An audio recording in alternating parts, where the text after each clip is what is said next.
Yes, we've had a statement from the Foreign Ministry here in Ankara in which they say they are going to swiftly respond, but they don't set out in detail how exactly they're going to do that. They say they are protesting against this move by the United States.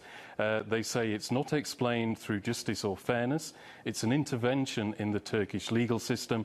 It's against relations with the US, and that it's a wrong decision. Now, we understand that the two ministers that have been targeted in these sanctions, the Justice Minister Abdulhamid Gül and the Interior Minister Süleyman Soylu, that neither of these ministers actually have any financial interests or countries in the US or under US jurisdiction. So as far as they're concerned, it looks like a symbolic move by the United States, but still it's going to send quite a strong message to Turkey and probably going to create quite a few problems between the two sides. And in fact, Abdulhamid Gül himself has been tweeting on this issue.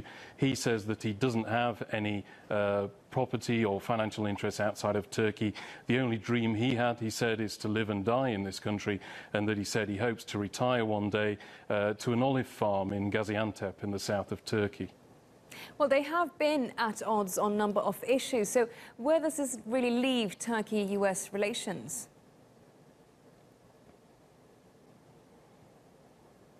Well, Ija, it's not in a very good state at the moment. In fact, we've had a very senior top US military commander in Turkey today in Ankara, and he's been meeting the Turkish Defense Minister, Hulusi Akar, who's actually been tweeting on this issue already. He's saying that these sanctions on these two ministers are actually an attack on the Turkish Republic itself. And it does seem that as soon as Turkey and the United States try to deal with one crisis between the two sides, then another one rears its head. There's a number of issues where these two sides are struggling to get on at the moment. There's the US support for the YPG in northern Syria, an organization that Turkey regards as a terrorist group.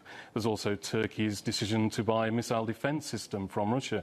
And also, if you remember from last year, a row about visas that erupted between the two countries over the arrest of a Turkish national who worked at the US consulate in Istanbul, which resulted in visa services being withdrawn from both sides.